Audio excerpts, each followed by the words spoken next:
अपना लक्ष्य पक्का रखना चाहिए। लेकिन सब लोग भ्रमित हो गए। ये सब चीजें मतलब कहने का है, तुम्हारे यहाँ गद्दी का भी इतिहास बना हुआ, गद्दी का। ये भारत देश, इसको कोई भ्रमित नहीं कर सकता। यहाँ राजाओं का, बादशाहों का, अंग्रेजों का, मुसलमानों का सबका राज हुआ और सबका इतिहास बना रखा। तो आपने ये विचार कभी किया है? तुम्हारी जय गुरुदेव धर्म प्रचारक संस्था रजिस्टर्ड यानी ट्रस्ट बना हुआ, सरकार से मान्यता प्राप्त किसी संघ संगठन संस्था का कोई पद जब रिक्त हो जाता है तो संस्थागत जो मतलब यानी संगठन बना हुआ है और उसके अधिकारी और पदाधिकारी सदस्यगण वही अपने यानी पदाधिकारी का चुनाव करती, सरकार से उसका कोई मतलब नहीं रहता। लेकिन जब आपने कहा अध्यक्ष पद खाली हो गया तो 45 करोड़ ये नामदानी सत्ता प्रमाण पत्र लिए बैठे। गुरु ने इसीलिए हर साल नामदानी सत्ता प्रमाण पत्र दिलाते, सेवादानी सत्ता प्रमाण पत्र दिलाती। इतने लोग यानी प्रमाणित करने वाले हैं। जब संस्था का कोई पद खाली हो जाए कि 45 करोड़ नामदानियों से पूछा गया कि अध्यक्ष पद किसको दिया जाए, किसी से पूछा गया? और आप सब ऐसे बैठे हो। तुमने संस्था का अपमान कराया, गुरु की गद्दी का अपमान कराया, गुरु की बनाई व्यवस्था ट्रस्ट का भी आपने अपमान कराया। जब 45 करोड़ चेला यही अपने अध्यक्ष का चुनाव करती, न इनसे पूछा गया। जय गुरुदेव धर्म प्रचारक संस्था जो रजिस्टर्ड है उसके पदाधिकारी और सदस्यगण हैं, उनसे भी किसी से नहीं पूछा गया कि अध्यक्ष पद खाली हो गया किसको बैठाया जाए। उत्तर प्रदेश की सरकार ने अपनी नाते रिश्तेदारी निभा करके 2.5-3 बरस वाले ड्राइवर को अध्यक्ष पद पर बैठा दिया। प्रेमियों, गुरु का कितना बड़ा अपमान है। तुम्हारे बाप की गद्दी पर कोई छोटा व्यक्ति बैठ जाए, आपको अच्छा लगेगा? आपको अच्छा लगेगा? और वो कह रहा हमको गुरु जी वसीयत कर गए, अगर 4 बेटा एक बाप के हो, अगर बाप एक को वसीयत कर दे तो 3 हावी हो जाते तुरंत। वो तुरंत उजरदारी लगाती, एप्लीकेशन देते, क्या हम इनके बेटे नहीं है? ये कहे यानी भरी इजलास में मैं इनका बेटा नहीं हूं, वो भी बगावत करते हैं। और एक ऐसा व्यक्ति जो न सत्संगी है, न नामदानी है, न भजनानंदी है, न शाकाहारी है, न गुरु महाराज का शिष्य है, केवल 2.5-3 बरस से गाड़ी चला रहा और ड्राइवर मालिक बन गया। टाट मोरा पहनने वालों, तुमको शर्म नहीं लगती है? ये भारत की जनता क्या कहेगी? 30 साल 32 साल तुमने टाट मोरा पहन के तपस्या की, तुम किसी काबिल नहीं बन पाए। 2.5-3 बरस से सदरी टोपी लगा के शाकाहार का प्रचार कर रहे हो, तुम्हारे में से कोई काबिल नहीं बन पाया। आप भारत की जनता को क्या जवाब दो? ये आपको बताना पड़ेगा।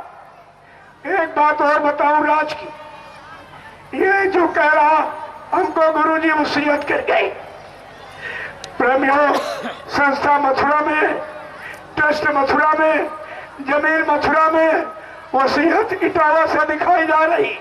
क्या मथुरा में कोर्ट नहीं है?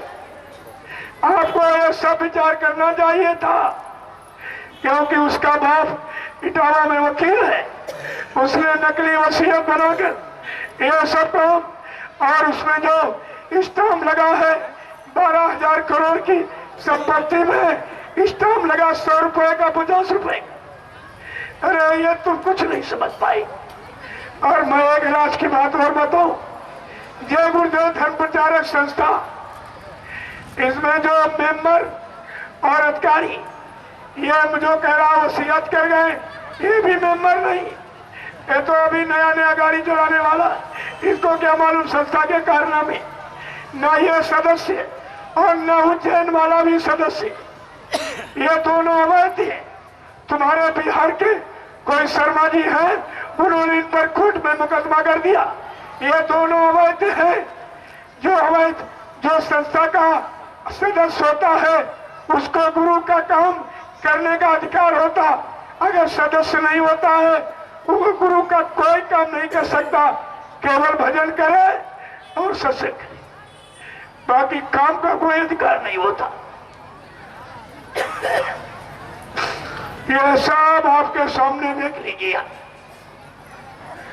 और आज भी यह नियम बना है कि ड्राइवर अपनी सीट पर, जो गाड़ी चलाता अपनी सीट पर, मालिक की सीट पर नहीं बैठा। यह मर्यादा है। आज अनामी महाप्रभु की गद्दी पर कितना बड़ा कलंक लगा और कितना बड़ा दोष लगा। और सबसे बड़ा दोष हमारे आप पर, जिनके इतने बेटे 45 करोड़ हो और वो अपने बाप की गद्दी पर कलंक लगवा रहे और ऊपर टाटधारी उसका झोला पकड़ के चल रहे पीछे से। इनको भी नहीं मालूम हम ये क्या कर रहे हैं। प्रेमियों, ये सब तुम्हारी जानकारी का विषय और आपने कुछ नहीं समझ पाया। इसलिए जब समय हो गया, आप लोग दूर दराज से आए हो, जाना चाहते हो, सत्संग तो कल सुनाऊंगा और कल थोड़ा जल्दी होगा। थोड़ा पहले आप आ जाना, और नहीं तो यहाँ भंडारे की व्यवस्था है, आप यहाँ रह भी सकते हो और जिनको कोई जरूरी काम तो जा भी सकते।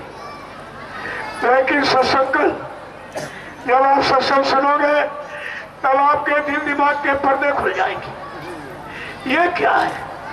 अरे सत्संग तो सत्संग ही है, लेकिन जब किसी पर भूत चढ़ जाता, वो किसी की बात न सुनता न मानता, अपनी बात सुनाता रहे। जब तक तुम्हारा भूत नहीं उतरेगा तब तक सत्संग में समझ में नहीं आएगा। इसलिए मैंने आज जो शंकाओं का भूत गुरु के वचनों के प्रति हमारे आज सब पर सिर पर चढ़ गया, आज मैंने उसको उतारने का काम किया है और कल आपको सत्संग सुनाऊंगा।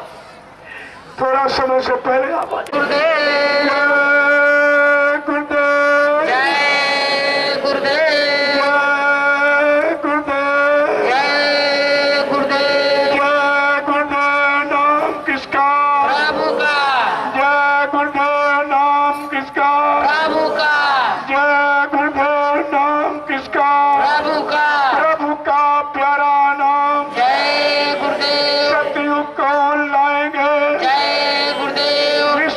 शांति कौन लाएंगे? जय गुरुदेव। जन जन में प्रेम कौन लाएंगे? जय गुरुदेव। स्वामी जी का कहना है शाकाहारी रहना है। क्या खाने से हुए खराब? अंडा मछली मांस शराब। क्या खाने से होगी भलाई? साग सब्जी दूध मलाई। अब कुछ होने वाला है, वक्त बदलने वाला है। समझ न पाएंगे वो बार बार पछताएंगे, जो अभी जान न पाएंगे वो जीवन भर पछताएंगे। स्वामी जी की वाणी है, सतयुग की अगवानी है। यदि स्वामी जी की बात न मानी निकल कचू मर जाएगा। यदि स्वामी जी की बात न मानी निकल कचू मर जाएगा। जय गुरुदेव। जय गुरुदेव।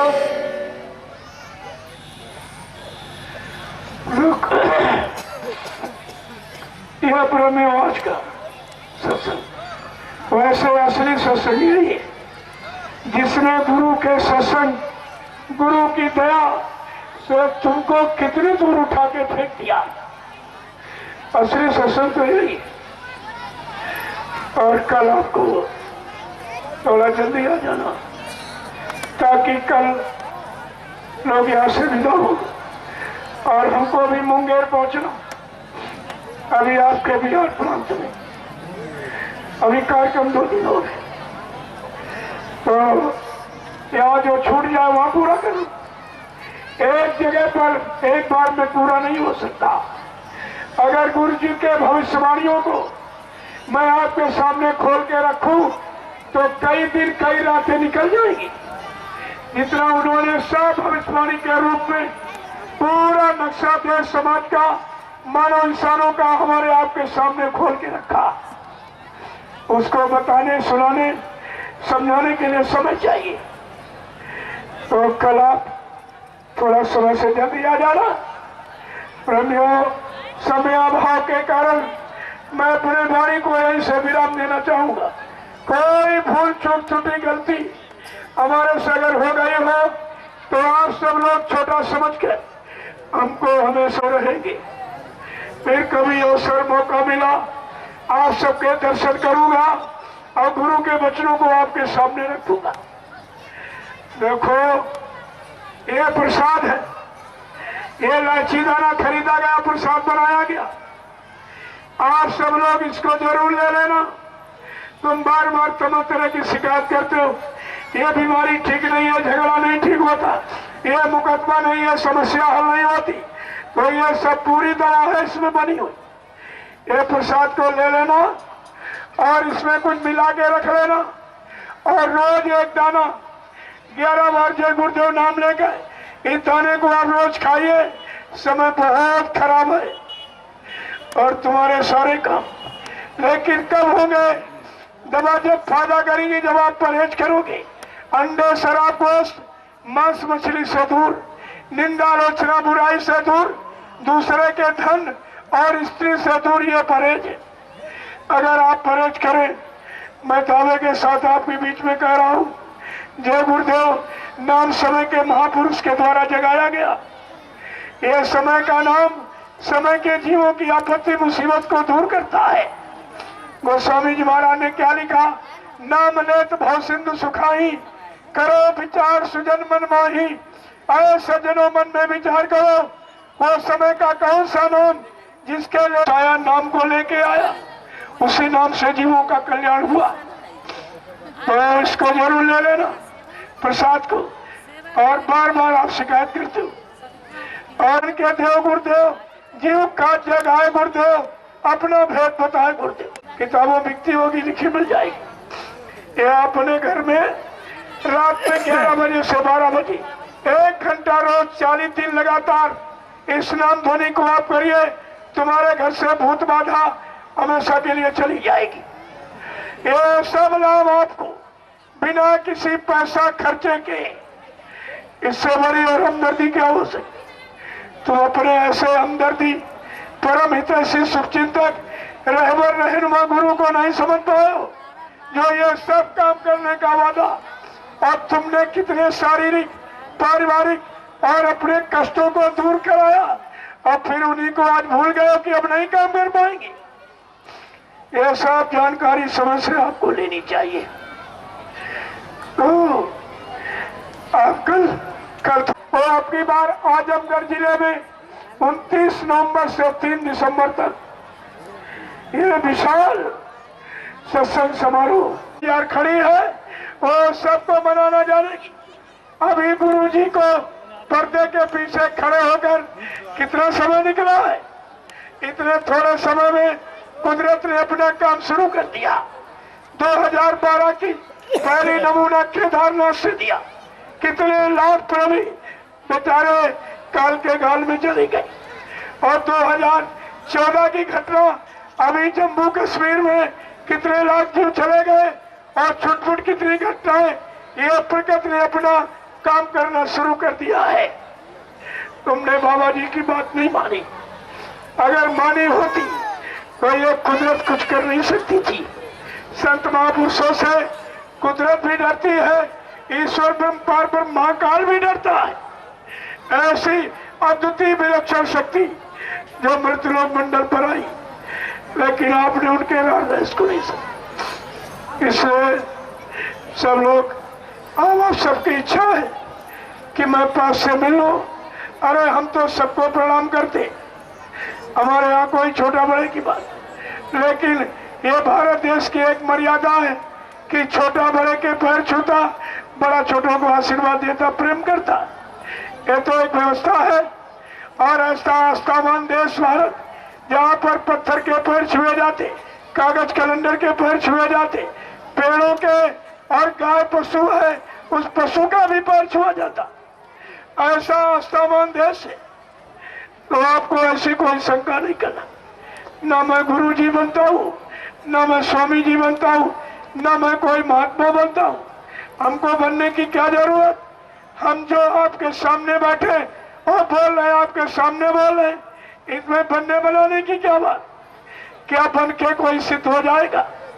आप कभी कोई शंका, यह शंका समाधान का दरबार, यहाँ शंकाएं पैदा नहीं की जाती। आपको सब ध्यान में रखना चाहिए। अब लोगों की इच्छा है थोड़ा पास से देख ले कौन है, क्या है, क्या असली नकली बन के आ गए, तो आपकी समाधान के लिए शंका के और आपका दर्शन करने की। अभी इन लोगों की कहने के सर में थोड़ी देर बैठा रहो, लेकिन पैसे के लिए नहीं। पैसा वैसा अपने पास रखिए। स्वामी जी महाराज ने 3 साकेत महायज्ञ कराए, पहला अयोध्या का, दूसरा साबरमती अहमदाबाद और तीसरा काशी नगरी का। और कहा बच्चा अभी चौथा यज्ञ बाकी है जो सतयुग आगमन का होगा। उस चौथे यज्ञ में मैं सतयुग आने की तारीख की घोषणा करूंगा और उसमें 10 करोड़ प्रेमी इकट्ठा होंगे। तुम सेवा, धन और समय बचा के रखना, सेवाएं अपने पास रखो। उस गुरु के आदेश पर खर्च कर लोगे तुम्हारा परमार्थ बन जाएगा। लेकिन यहाँ कोई सेवा लेके परमार्थ नहीं बना सकता, आप धोखे में रह जाओगे। वो शक्ति केवल गुरु के पास, परमार्थ बनाने का, पाप कर्म में माफी दिलाने का, जीवात्मा को जगाने का, नाम डोर शब्द डोर पकड़ाने का, नाम जहाज पर बैठाल कर जीवात्मा को अपने घर पहुंचाने का, ये केवल काम सदगुरु का, क्या कोई नहीं कर सकता। कल आपको विस्तार से सत्संग के माध्यम से फिर पुनरावृत्ति कर दी जाएगी। जय गुरुदेव, जय गुरुदेव, जय गुरुदेव, जय गुरुदेव, जय गुरुदेव। जय गुरुदेव। नाम किसका? प्रभु का। जय गुरुदेव। नाम किसका? प्रभु का। जय गुरुदेव। नाम किसका? प्रभु का। प्रभु का प्यारा नाम। जय गुरुदेव।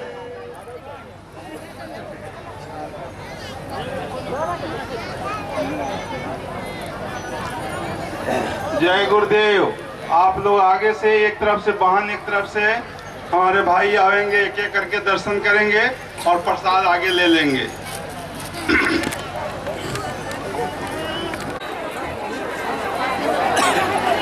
नहीं नहीं नहीं, हाँ। जय गुरुदेव। बढ़ते चलिए, यहाँ से बढ़ते चलिए, रुकिए नहीं, दर्शन कर घर चलिए। अरे वहाँ रोक कर रखिए भैया, अभी निकलने दीजिए अंदर से। अरे हो गया, दर्शन करते चलिए, ऐसे निकलते चलिए।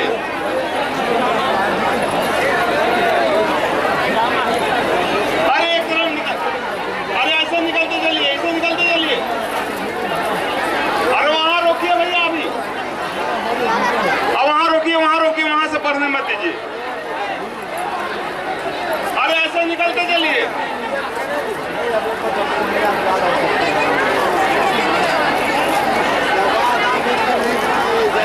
अरे एक एक करके वहां रोक के रहिए, अभी बढ़ते चलिए, इधर से बढ़ते चलिए।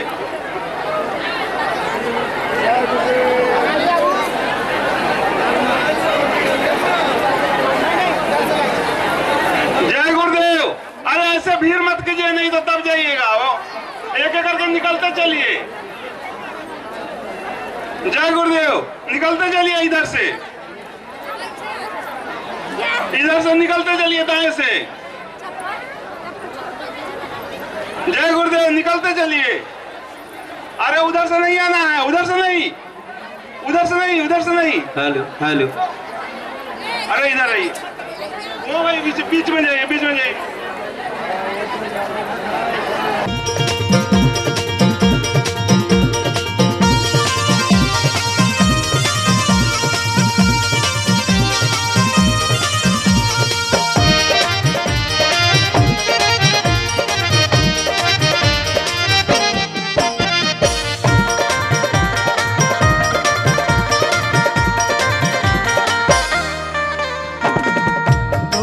धोवत तोहरी मंदिरवा हथवा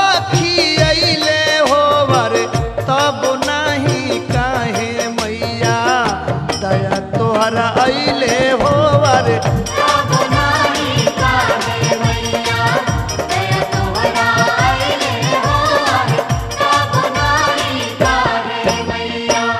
धोवत धोवत तोहरी मंदिरवा हथवा खियैले हो अरे तब नहीं काहे मैया दया तोहरा अइले हो अरे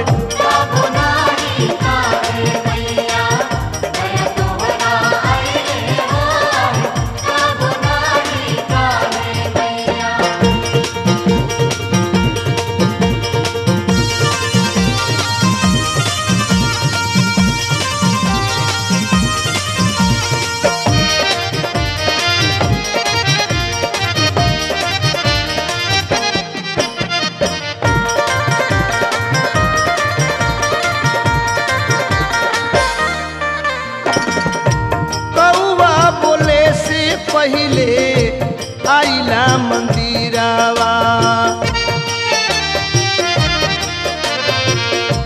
कौआ बोले से पहिले आइला मंदिरावा हाजिर बाट सेवा में हमरो शरीरावा गावत गावत तोहरी भजनिया ओठवा झुरैले हो अरे तब नहीं काहे मैया दया तोहरा अइले हो अरे तब नहीं काहे मैया दया तोहरा अइले हो तब नहीं काहे मैया दया तोहरा अइले हो तब नहीं काहे मैया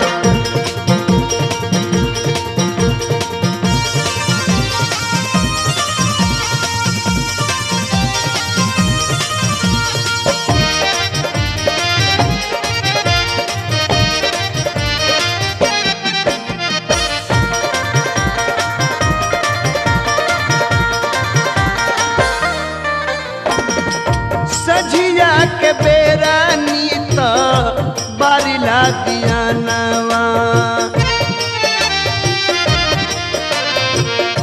सझिया के बेरा नीत बारिला दिया नवा बूत जान पावे मैया राखिला धिया नवा कतना लगैया के घिउआ बाती में सुखैले हो अरे तब नहीं काहे मैया दया तोहरा अइले हो अरे तब नहीं काहे मैया दया तोहरा अइले हो तब नहीं काहे मैया दया तोहरा अइले हो तब नहीं काहे मैया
के छकिया दोनों बेरा दीही मैया लवंग के छकिया दूध के कराह देनी सोनवा के अखिया जाइला मंदिरवा रोजे रोज बिना खैले होवर तब नहीं काहे मैया दया तोहरा अइले होवर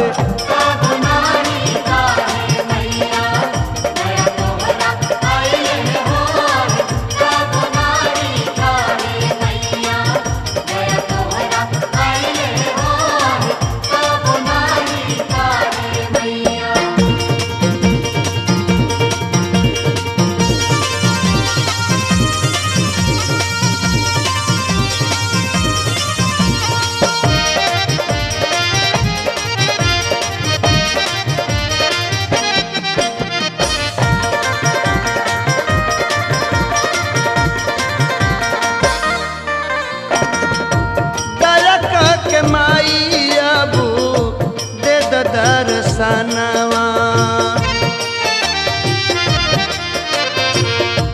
दया के माई अब दे दर्शनवा सदा शिव पूरी पर रखिया ध्यानवा भजत भजनिया भरत शरण में अइले होवे तब नहीं काहे मैया दया तोहरा अइले होवर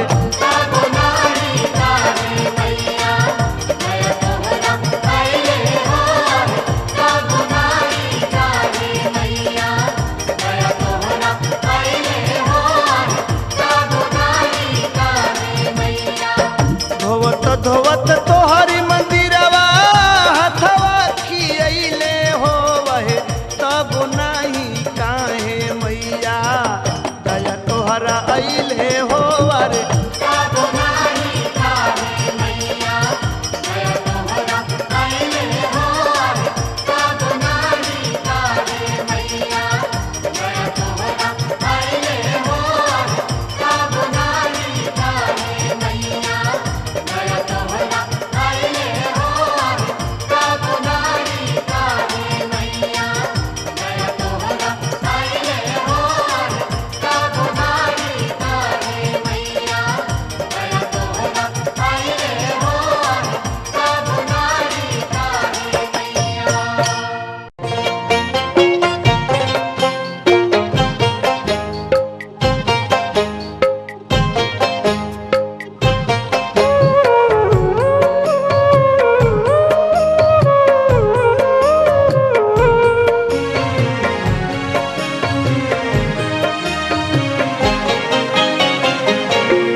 चांदनी तनवाई भी भजन गवाई भी हो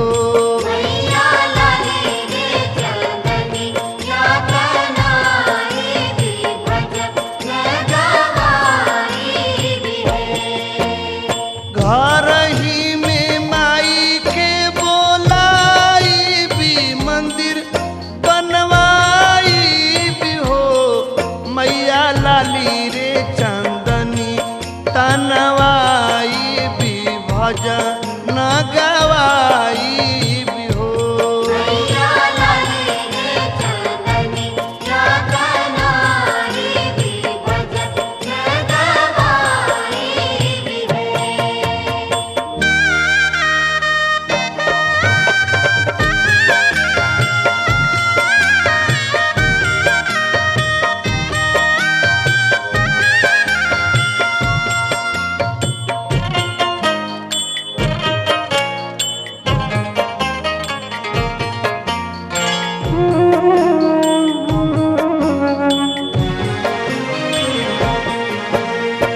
आंगना में बेदिया बनाई भी जगह करवाई भी हो मैया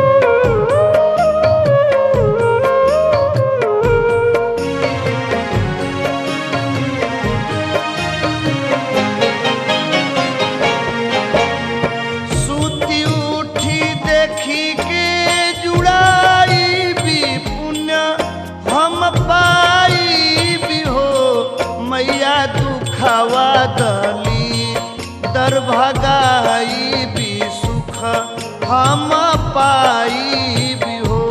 मैया दुख बादली दर भगाई भी सुख हम पाई भी है।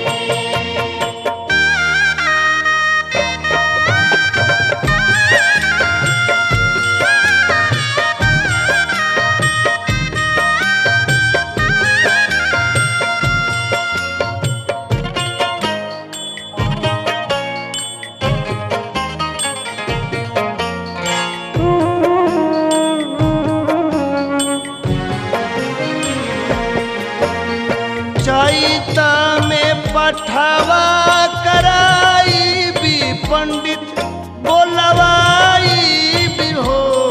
मैया बेला फुलवा लाई के चढ़ाई भी हवन करवाई भी हो। मैया बेला फुलवालाई के चढ़ाई भी हवन कराई भी है।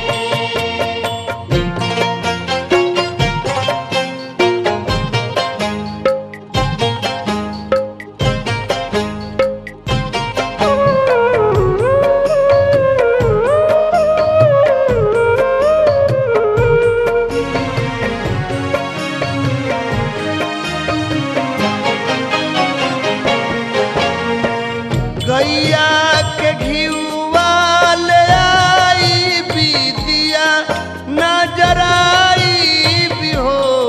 मैया छाक लवंग के चढ़ाई भी माई के मनाई भी हो। मैया छाक लवंग के चढ़ाई भी माई के मनाई भी है।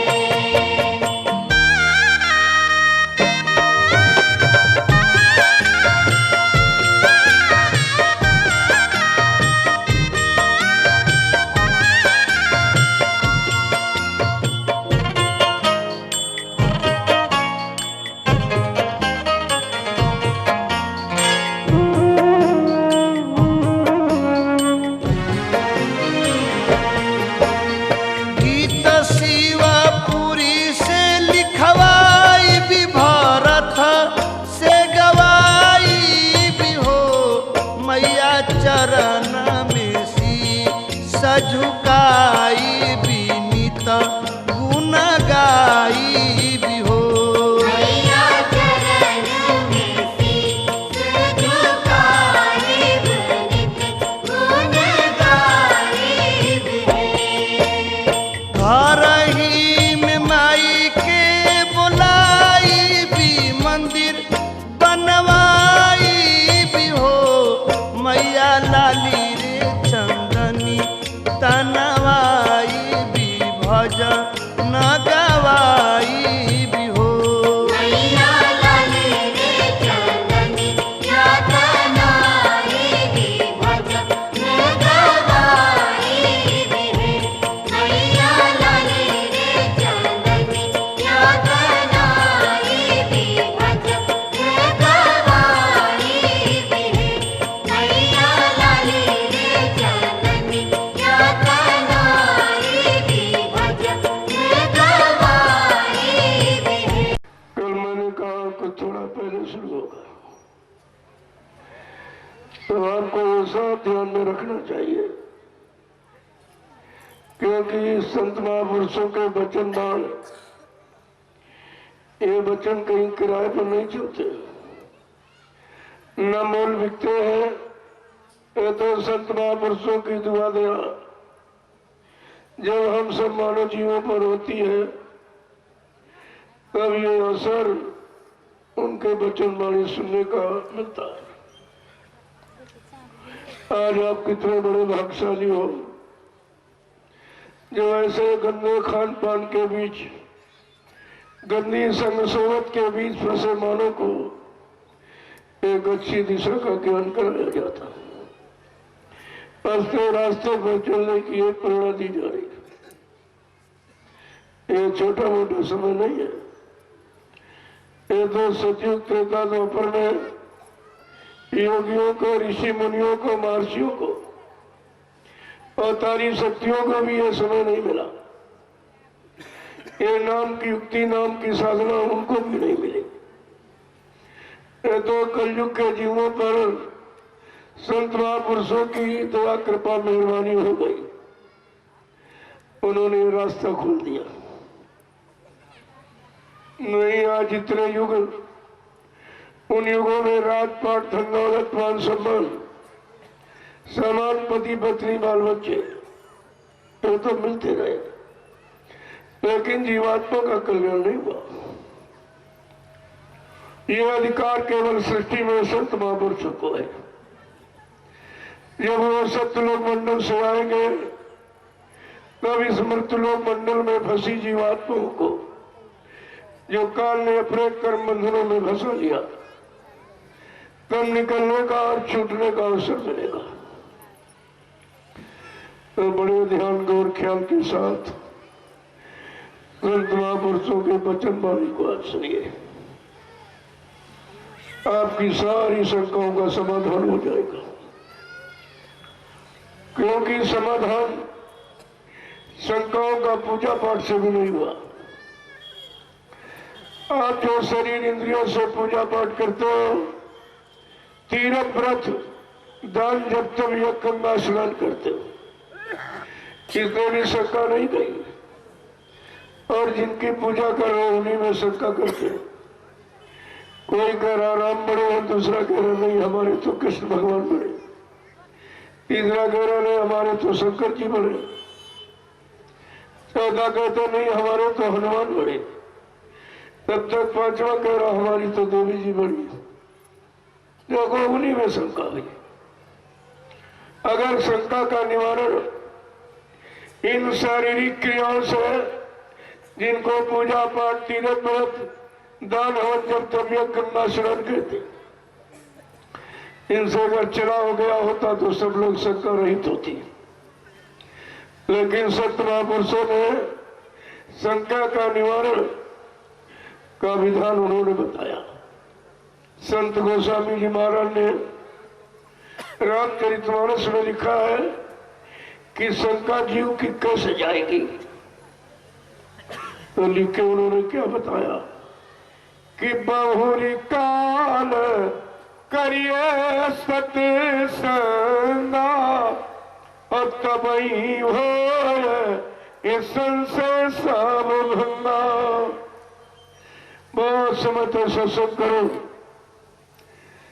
तब ये शंकाएं जाएगी। लेकिन हम लोग बहुत दिनों से सुन रहे थे, लिखा है करने का, और हमने आपने समय दिया सुनने में, तो कान की सुनी बात अक्सर भूल जाती हो। लेकिन जो तुम्हारे करनी में उतर के आ जाएगा, किसी के साथ आप कोई अच्छा बुरा व्यवहार करो वो जीवन भर नहीं बोलता, और तुम्हारे साथ कोई अच्छा बुरा करे आप ही नहीं बोलते, यानी करनी भुलाई नहीं जाती। तो संत मत करने का विषय है। इसलिए संतों ने हुक्मनामा जारी किया, करनी करो मार मंडालो, इंद्री भोग विसारो, इतना काम करो तुम अब की, फिर आगे की सतगुरु जाने। वहां से सतगुरु पकड़ता है।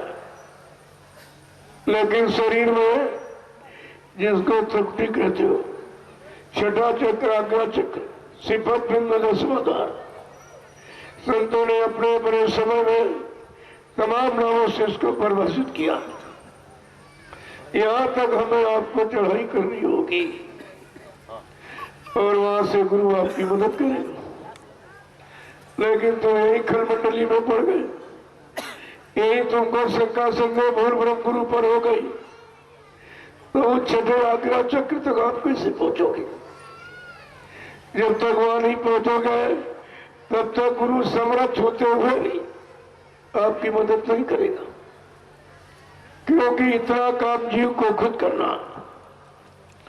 जब इतना काम आप करोगे तो आपको अपने करने का थोड़ा बहुत लालच रहेगा।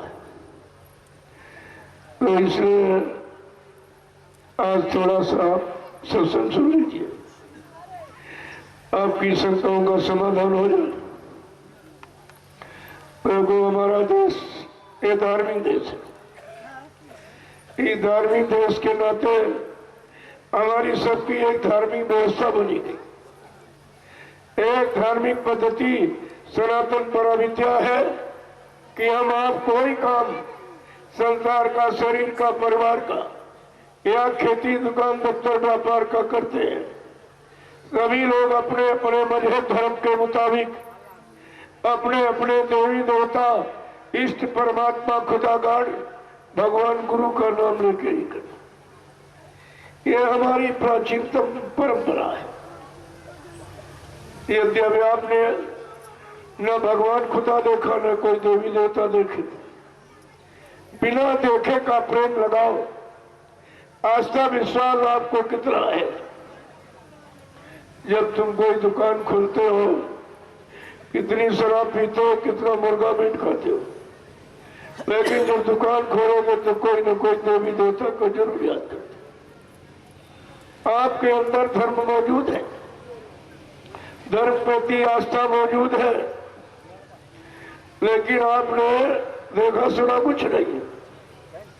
कोरी आस्था, जब देखा नहीं तब इतना लगाव है। अगर देवी देवता, भगवान खुदा से मिलाने वाले ये संत महात्मा आपको मिल जाए, तुम इनको अपना बना लो, ये तुम्हारे बन जाए, तो तुम्हारा ये सब काम सच्चाई में बदल जाएगा। और सौभाग्य से समय से आपको ऐसे संत महापुरुष मिले, लेकिन आपने उनकी कदर नहीं की, उनको जाना पहचाना नहीं, सब धोखा हो गया। और जब धोखा तो शक्का पैदा हो, और जहां शक्का पैदा हो गई वहां अच्छाई से दूर हो जाओगे आप। जो लाभ मिल रहा उस लाभ से भी वंचित रह जाओगे। तो धार्मिक व्यवस्था के नाते पहले मैं बोलूंगा, बाद में आप सब। जय गुरुदेव, जय किसका? प्रभु का प्यारा नाम। विश्व के प्रथम मसीहा, युग प्रवर्तक, सतयुग के निर्माता, वैचारिक क्रांति के जन्मदाता, परम पूजनीय स्वामी जी महाराज बाबा देवबंधु जी आज विभिन्न जनपदों से, शहरी ग्रामीण अंचलों से आए हुए समस्त सत्संगी भाई बहन, बड़े सौभाग्य का दिन। एकता, आध्यात्मिकता, धार्मिकता के सूत्र बंधन में बंधने का, न इस तरह से कोई एक जगह बैठना। ये देखिए समय की महापुरुष की दया का प्रमाण है। एक माँ ने 5 बेटे पैदा किए, आज वो 5 बेटे एक घर में रहना पसंद नहीं कर रहे, एक रसोई में भोजन करना पसंद नहीं कर रहे, एक साथ काम करना पसंद नहीं कर रहे। उसी समाज के अंदर से विभिन्न जातियों के, विभिन्न भाव विचारों के लोगों को एकता, आध्यात्मिकता के सूत्र बंधन में बांधकर समय के महापुरुष ने यह जलवा आपके सामने तैयार कर दिया। तुमको इसको देख के अपने गुरु की महिमा नहीं समझ में आ रही। तैयार हो जाए वो परमात्मा का समय का नाम होता है, ये नाम की पहचान है। लेकिन इतने दिन आप सत्संग सुनते रहे, दर्शन करते रहे, सेवा देते रहे, प्रचार करते रहे, नाम न लेकर सुमरन ध्यान भजन भी करते रहे, लेकिन समझ में आपकी कुछ नहीं आया। इतना करने के बावजूद भी आप सब खंडन में चले गए, सब शंका से भूल भ्रम में फंस गए। तो प्रेमियों, कितना बड़ा नुकसान किया आपने। अरे गुरु की दया कहीं पैसे से नहीं मोल मिलती है, वो तो उनकी कृपा दया पर निर्भर है। आपने अपना कितना बड़ा नुकसान परमार्थी किया है। यह सब तुमको समय से सोचना पड़ेगा। अभी तो आपको इशारा करके बताया जा रहा, आगे का समय कितना खराब, कितना नाजुक है, कितना दर्दनाक है, कितना कोहराम त्राहिमाम मचाने वाला, कितनी खून खराबी होने वाली है। आपको तो ये कुछ मालूम नहीं, और बताया गया उसको भूल गए, और वो समय तुम्हारे पीछे खड़ा है। केवल इंतजारी हो रही है, शायद अभी मान जाए, जान जाए, पहचान जाए, मुड़कर फिर वापस अपनी जगह पर आ जाए। यह सब इंतजारी देखी जा रही है। नई कुदरत को करने में कितनी देर लगेगी। अभी देखा आपने केदारनाथ 2012 में, केदारनाथ में कोई महीना लगा था, पल घड़ी नहीं लगी, और रात में बेचारे सोए, सुबह सब गायब, पता नहीं चला कितने लाख लोग कहां चले गए। अरे प्रकृति को अपना काम करने में देर नहीं लगती। कुदरत बलवान है। कभी कहा जाता मनुष्य बली नहीं होते, समय हो तो बलवान। और भिल्लन लूटी गोपिका, वही अर्जुन वही बात। जब कोल भिल्लों ने गोपिकाओं को लूट लिया, भगवान कृष्ण कह रहे अर्जुन तो बड़ा इनकार करता था कि महाभारत मैंने लड़ा है, वीरता बहादुरी मैंने दिखाई, अब तेरे बाण तेरी वीरता कहाँ चली गई। देख तेरे सामने कोल मिल गोपिकाओं को लूट रहे, तू कुछ नहीं कर पा रहा। तो अर्जुन ने कहा हाँ सब कुछ है, लेकिन समय नहीं है। तो ये समय जो आज मिला है कल आपको नहीं मिलेगा। ये तो महापुरुषों की दया है। चलो एक बार फिर इनको अवसर दे दिया जाए, शायद जाग जाए, होश में आ जाए, समझ जाए, तो इनको इनका काम का लाभ मिल जाए। जब भगवान कृष्ण ने समझाना शुरू किया तो अर्जुन मानने को तैयार नहीं था। कहने लगा कि बाण तो हमने चलाए तर्कस से, महाभारत हमने जीता है, इन्होंने कुछ किया नहीं, इनकी हम कैसे मान ली।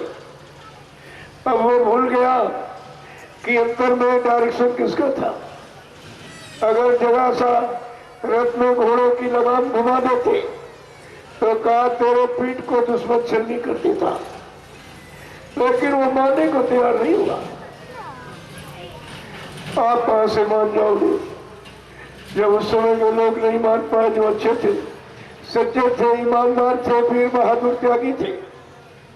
जब उनकी समझ में नहीं आया तो एक कलयुग के जीव के समझ में इतनी जल्दी कहां से आ जाएगा। लेकिन फिर भी प्रयास किया जाता। एक महात्मा जी थे, वो पहाड़ी पर बैठे थे, तो एक राजा आया, उसने घोड़े को पैर से बांध दिया और महात्मा जी के पास पहुंचा, दंडवत प्रणाम करके बैठ गया। थोड़ी देर बाद कह रहा कि महाराज मेरा भविष्य बता दीजिए।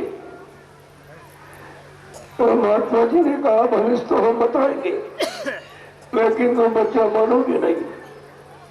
कह रहे आप भविष्य बताओ, हम माने ना। कल हाँ नहीं मानोगे। कहा मैं जानता हूं कि तुम नहीं मानोगे, लेकिन हम बताएंगे जरूर। देखो दोनों चीजें। कहा मैं ये भी जानता हूं कि आप नहीं मानेंगे, लेकिन हम बताएंगे जरूर, क्योंकि हमारा कर्तव्य है, हमारा फर्ज है। महात्मा अपने फर्ज से कभी अलग नहीं होते।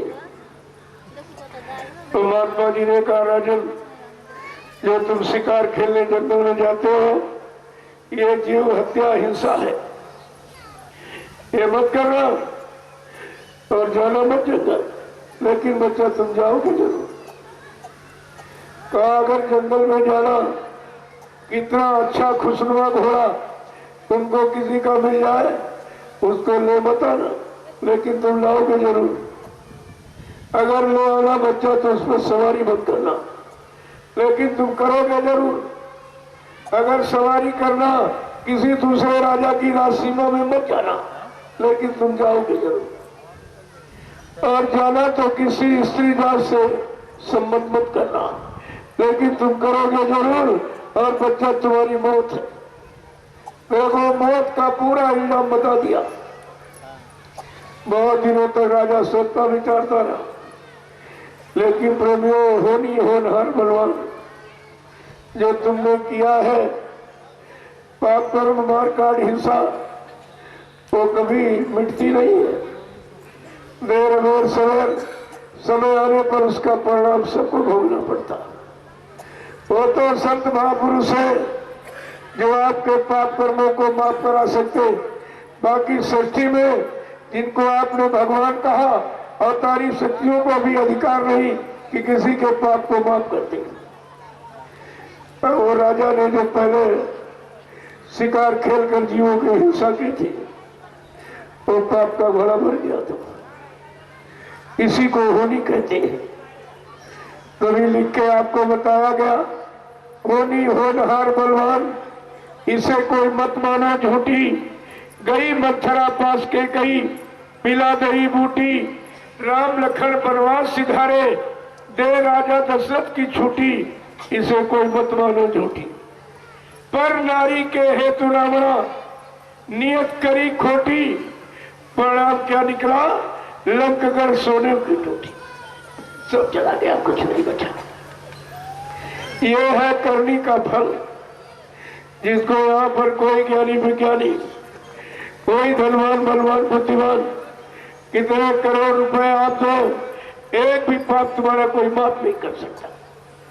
ये अधिकार केवल सृष्टि में सत्य महापुरुषों को है, वो माफ कर सकती है।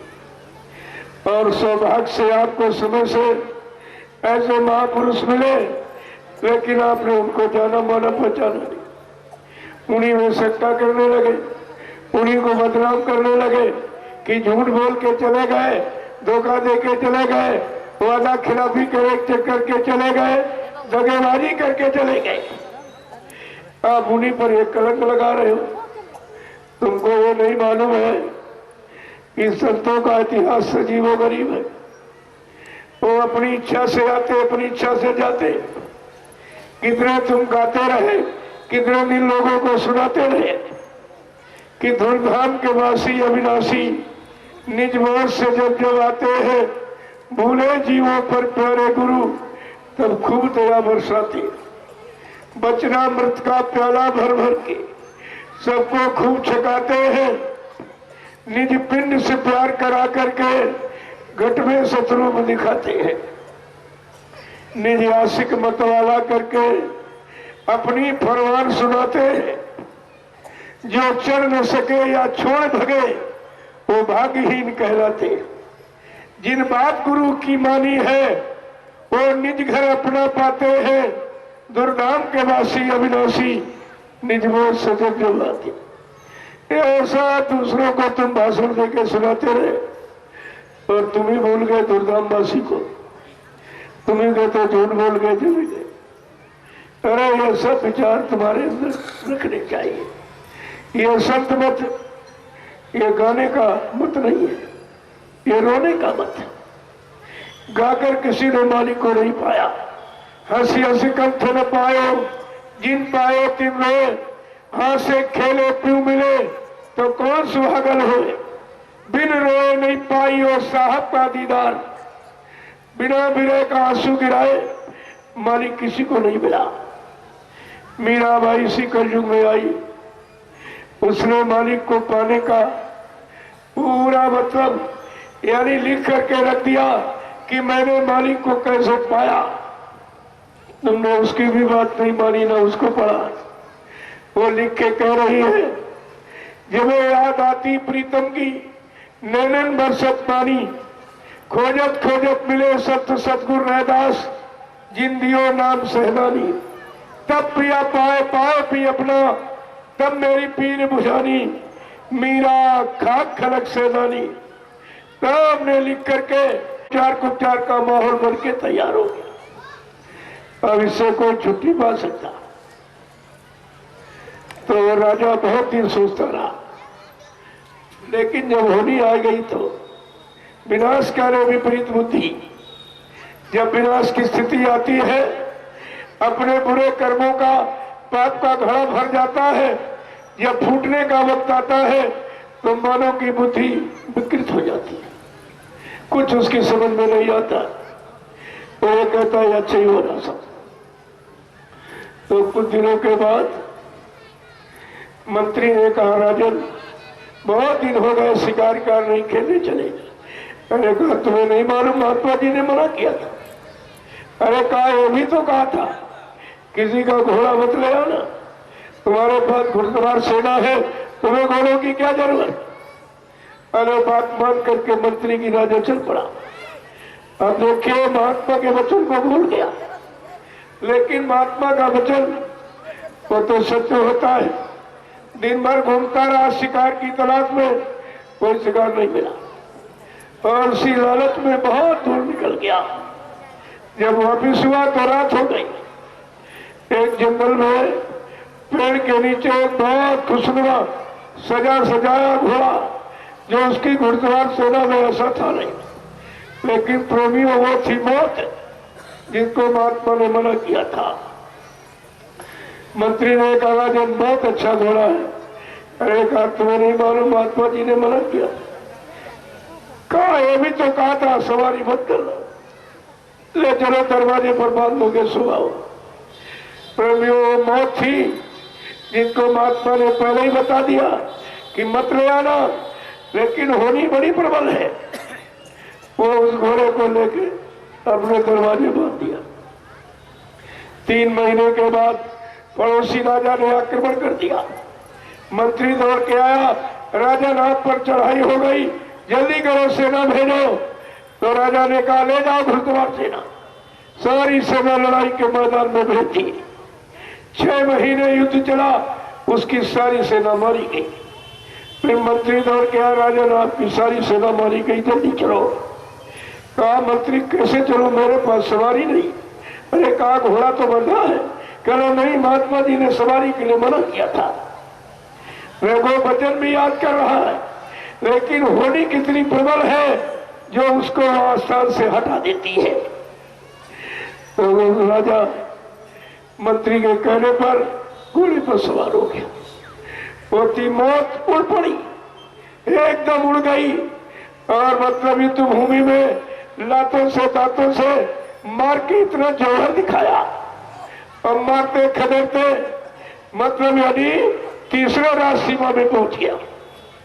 राजा की सीमा में प्रेमियों शाम हो गई तो शाम को युद्ध बंद हो जाती थी, नियम था उस समय। उस राजा के पास एक लड़की थी जिसके यहाँ वो रुका था रात में। तो उस लड़की ने कहा पिताजी कहीं ना कहीं शादी तो हमारी तुम करोगे, इससे बड़ा बहादुर पराक्रमी राजा कहाँ मिलेगा जो 3-3